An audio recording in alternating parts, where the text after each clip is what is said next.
Hello friend and dear student, आज की video में देखेंगे community pharmacy and management chapter number 1 community pharmacy practice. आप लोगों को जो भी मैं सब्जेक्ट पढ़ाऊंगा वो सिलेबस के अकॉर्डिंग ही पढ़ाऊंगा। सिलेबस से बाहर जो है कुछ भी नहीं रहेगा। जो भी अगर थोड़ा बहुत रहेगा भी वो आपके एग्जाम के व्यू से इम्पॉर्टेंट रहेगा। चलिए, आज का टॉपिक है हमारा कम्युनिटी फार्मेसी। कम्युनिटी फार्मेसी की डिफिनेशन होगी, कम्युनिटी फार्मेसी एक मोस्ट पॉपुलर फार्मेसी का ब्रांच है जो हेल्थ केयर सर्विस और मेडिसिन को लोगों तक प्रोवाइड करती है, जिसे कम्युनिटी फार्मेसी कहते हैं। कम्युनिटी फार्मेसी को रिटेल फार्मेसी के नाम से भी जाना जाता है। अगला टॉपिक है हमारा history of community pharmacy. Community pharmacy के हिस्ट्री के बारे में, इतिहास के बारे में पढ़ना है कि कैसे कैसे क्या हुआ है। चलिए देखते हैं। पहला नंबर है, पहले के टाइम में फार्मेसी को लोग नहीं जानते थे कि फार्मेसी के अंदर क्या होता है। दूसरा नंबर है, पहले के टाइम में लोगों को फार्मेसी के बारे में नॉलेज नहीं था, ना ही ज़्यादा स्कोप रहता था। अगला नंबर है, उस टाइम कम्युनिटी फार्मेसी की नीड नहीं थी, जिससे यूनानी और आयुर्वेदिक के डॉक्टर पेशेंट की डिसीज को देखकर खुद ही मेडिसिन को दे देते थे। कम्युनिटी फार्मेसी प्रैक्टिस के लिए पहले कोई प्रोफेशनल कोर्स भी नहीं होता था। अगला नंबर है, जब एलोपैथिक मेडिसिन को स्टार्ट किया गया तो डॉक्टर पेशेंट को देखकर ड्रग लिखने लगे और पेशेंट कम्युनिटी फार्मेसी मतलब मेडिकल स्टोर से ड्रग लेने लगे। कम्युनिटी फार्मेसी का मतलब होता है मेडिकल स्टोर। अगला नंबर है, 1948 से पहले लोग ड्रग को सेल करना स्टार्ट किया था, लेकिन विदाउट लाइसेंस के ड्रग डिस्ट्रीब्यूट किया करते थे। अगला नंबर है, ड्रग एंड कॉस्मेटिक एक्ट 1948 के बाद जो फार्मासिस्ट कंपलसरी इंडिया के अंदर वर्क कर रहे थे, वे फार्मासिस्ट रजिस्ट्रेशन सर्टिफिकेट इशू कराने के बाद प्रैक्टिस कर रहे थे। अगला नंबर है, जब फार्मेसी एजुकेशन इफेक्टिव हो गया तो बहुत सारे लोग इस कोर्स को करने लगे। तब यह ज़रूरी हो गया कि वो एग्ज़ाम पास किया हो और पीसीआई से रजिस्टर्ड फार्मासिस्ट होना चाहिए। पीसीआई से जो है रजिस्टर्ड होना चाहिए वो पर्सन, तभी फार्मासिस्ट उसको कहा जाएगा।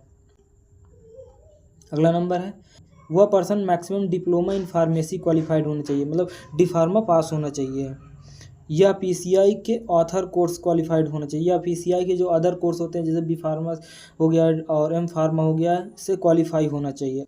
अगला टॉपिक है हमारा development of community pharmacy. Community pharmacy का डेवलपमेंट कैसे हो रहा है, चलिए देखते हैं। वर्ल्ड में आज जो कम्युनिटी फार्मासिस्ट हैं वो अपना रोल प्ले कर रहे हैं।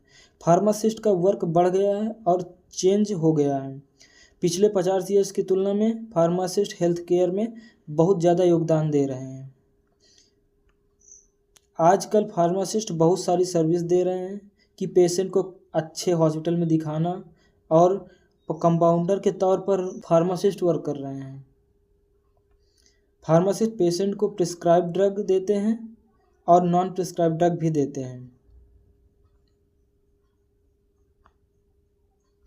अगला टॉपिक है हमारा इंटरनेशनल सिनेरियो, जिसका मतलब है इंटरनेशनल लेवल पे इसकी क्या पोजीशन है। चलिए देखते हैं। इंग्लैंड में कम्युनिटी फार्मेसी प्राइमरी केयर में इसेंशियल रोल प्ले कर रही है। मतलब इंग्लैंड में जो कम्युनिटी फार्मेसी हैं वो प्राइमरी केयर, जैसे लोगों को आमतौर पर सर्दी जुकाम बुखार होता रहता है, उसमें community pharmacy essential role play कर रही है। इंग्लैंड में 11,700 कम्युनिटी फार्मेसी हैं और 106 मिलियन लोग डेली इसका यूज करते हैं। अगला पॉइंट है, लोग प्राइमरी हेल्थ केयर के लिए फार्मासिस्ट के पास जाते हैं। फार्मासिस्ट इजीली अवेलेबल होते हैं और फार्मासिस्ट लो कॉस्ट में सर्विस भी प्रोवाइड करते हैं। चलिए आगे देखते हैं।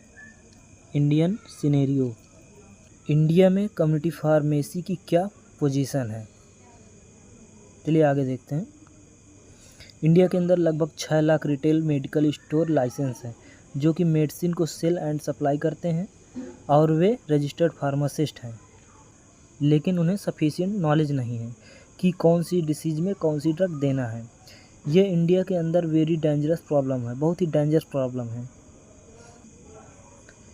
अगला पॉइंट है, इंडिया के अंदर रूल को तोड़ने की एक बहुत बड़ी प्रॉब्लम है, जो कि इंडिया के अंदर pharmacist schedule H listed drug को भी बिना प्रिस्क्रिप्शन के सेल कर देते हैं।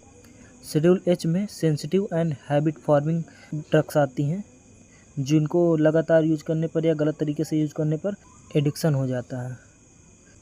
अगला पॉइंट है, लोग प्राइमरी हेल्थ केयर के लिए फार्मासिस्ट के पास जाते हैं। ये इजीली अवेलेबल रहते हैं और ये ड्रग को लो कॉस्ट में भी दे देते हैं। प्राइमरी हेल्थ केयर आमतौर पर जो लोगों को जैसे फीवर, सिर दर्द, दांत दर्द ये सब होता है, उसके लिए फार्मासिस्ट के पास जाते हैं, जो कि बहुत ही ईजिली अवेलेबल हो जाते हैं और ड्रग को बहुत ही लो कॉस्ट में प्रोवाइड कर देते हैं। चलिए अब यहीं तक रखते हैं इस वीडियो को। आप लोग वीडियो को लाइक कीजिए और चैनल को सब्सक्राइब कर लीजिए और अपने दोस्तों तक शेयर कर दीजिए।